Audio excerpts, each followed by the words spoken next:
Two elections, which are in December and January. She's provided a cost estimate.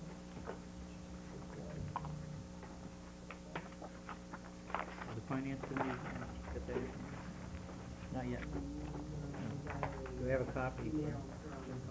No, I just got this, and hopefully she'll be happy to We'll get you a copy.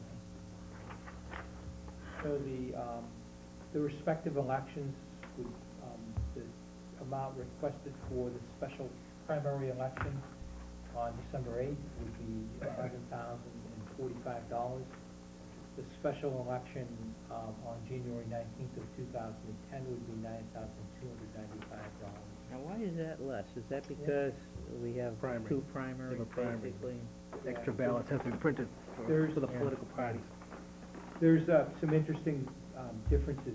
If you look down at the halfway through the page, you'll see a line item that says services, and you'll know this is constable, and the amount is the same. You'll see DPW overtime. The special election on Tuesday, the 19th of January, happens to be the day after Martin Luther King Day. Martin Luther King Day is a legal holiday. Pursuant to our union contracts, we would bring in union help. They would be paid a premium rate because they're coming in more. So the governor has selected a holy day. And the day after state holiday. And a day we have to state set up, holiday.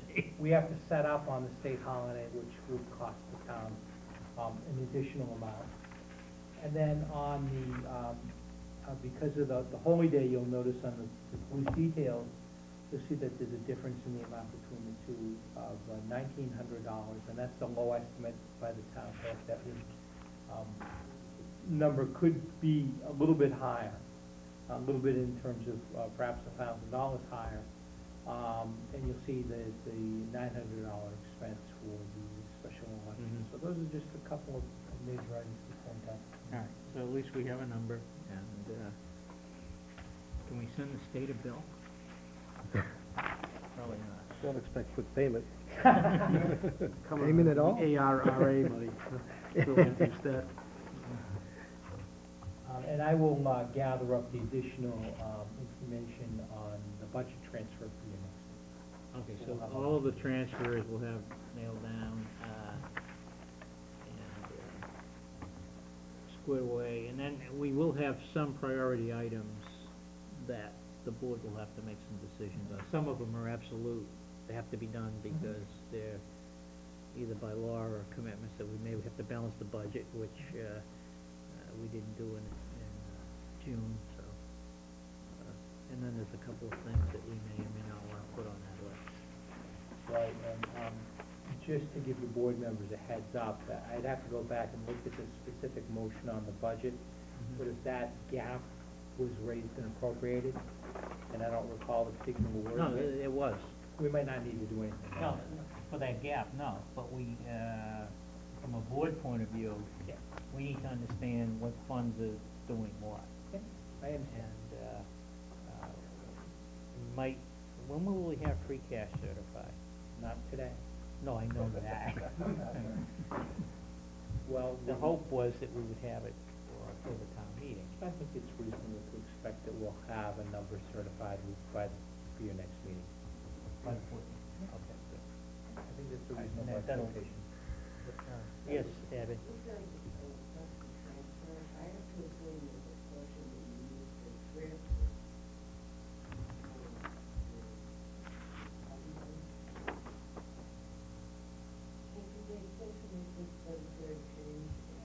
Yeah, that's what we're gonna do. That's the yeah. plan. I can see, she wrote it on the top, but basically what it means is we have to supplement that budget. No. Good, it's unforeseen.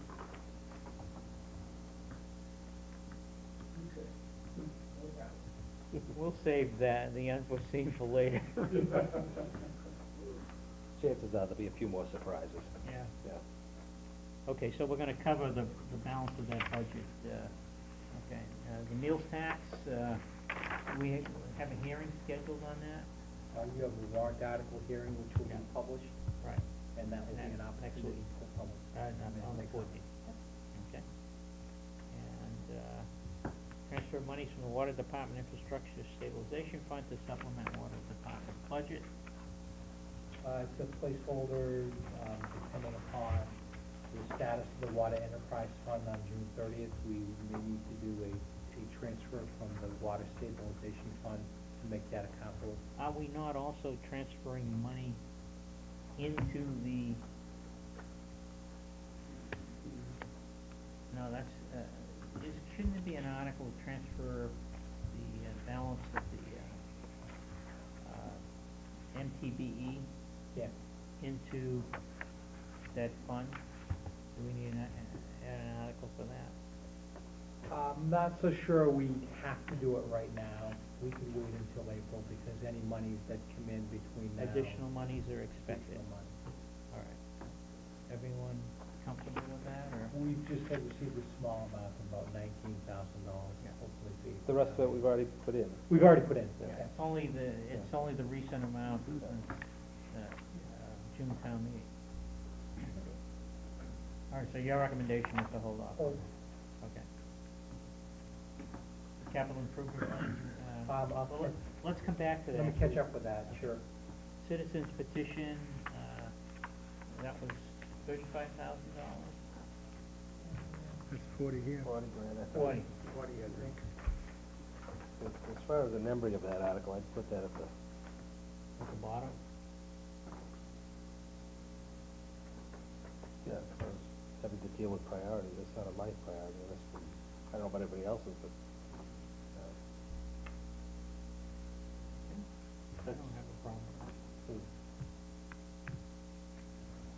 Fund the 2011 reval. That's a requirement, DOR every 3 years, and the amount is $150,000. And the source will Free cash. be free cash. That's a change. It is. Prior year's bills, Water Enterprise and DPW, and that'll be, raise and appropriate. Is that what we said? The small amount on the meal tickets, I think, is under $100. Yeah. So we probably can just simply raise and appropriate that money. Well, we do have, Water Enterprise. you and I, when we went through, we have $109,000 of additional money that, result of the, fund. But state certainly fund. the water department bill should come from water revenues. And then, Hillview is, whatever that number is going into the capital plan. Amendment Article 7 of, 6 warrant Parks and Recreation revolving fund reauthorized. Was there some issue with the limit? Yeah, it does give them more. It gives them more money. More money, Right. more ability. And then, and that's in anticipation of additional revenues coming in from the, turf field and appropriately. Well, no, it's based on a formula, and a formula that allows them to have a revolving fund greater than what we've authorized. They just want it authorized up to the max. Amend the code, chapter 80, hazardous materials. This came from the, fire chief. Right, it's cleaning up the article. Cleaning up the hazards. Transfer funds from the ambulance enterprise account, that was for, $20,000. what was it for now? Stretchers. Power stretchers for the ambulance. That's right. Two. Okay, and then amend code, general by chapter marijuana consumption we discussed. Property acquisition is the, Property up on Adams Street. right, we sent the letter back, we sent our assessment out, right? Any feedback? Not that I want to discuss an open session. Okay. I would ask to discuss Yeah, that in okay. executive. But the, But the letter did, the thing did you, okay. oh, yes. But the article is similar to the articles that the board has used in the past for acquisition of property. Two things to point out. There is no eminent domain authority in this article. So if that's something you want, I would suggest you don't do it. But if you want to, you need to add that language. And then secondly, if it passes based upon. Why would that be, since it's, falls under the farmland chapter? Well, you don't have a bona fide offer that you met. I don't wanna get too much okay, into yeah, strategy all right. in open session, but the other thing is it's also based upon a passage of debt exclusion, which would be a balance. So those are just two things. The other detail here is fairly standard. Okay, and then the noise bylaw, Noise bylaw is, Speak on that too. yes, After Greg? similar to what the board had requested. I would just point out a couple of things of interest for the board. You've already heard the gentleman this evening talking about the labeling, and I know that there may be some questions about that. The federal regulations that are referred to here are quite lengthy. They are, as you would expect, any federal regulation is not 1 or 2 pages long. It's probably 70 pages long. The penalties that are shown here are consistent with the amounts and the penalties in the bylaw that we have for violations for recreational vehicles. I did speak with the town clerk about it, and certainly you can decide that you want to change those penalties if you wish, but the way it's written right now is that the first offense would be a warning, the second offense would be a $50 fine, and the third offense would be a $100 fine. The city of Boston, which this article is similar to, the city of Boston has an ordinance, and the city of Boston has one fine, and the amount is $300 per violation. So there's no give back in terms of allowing any level of flexibility. And then lastly, the enforcement again would be through the chief of police and by his designee as any sworn officer of the department has powers to enforce it. you know, just a comment, I'm sorry, Joe. In my mind, when I think about trying to regulate noise, it never occurred to me that you'd want to look at a label. It seems to me that I want to put a sound meter for some prescribed distance or whatever, some process, and measure the noise level. And if it exceeded an amount, then they were in violation. So, you know, there was a lot of talk about this label and not being able to touch the label, and I guess maybe I wasn't following this thing closely, but I see this as no value.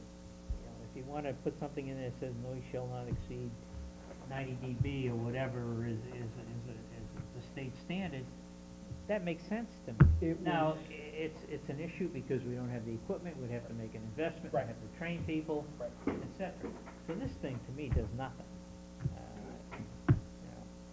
I tend to agree with the gentleman that spoke quite knowledgeably of the regulation. Could I speak? Well, Yes, sir.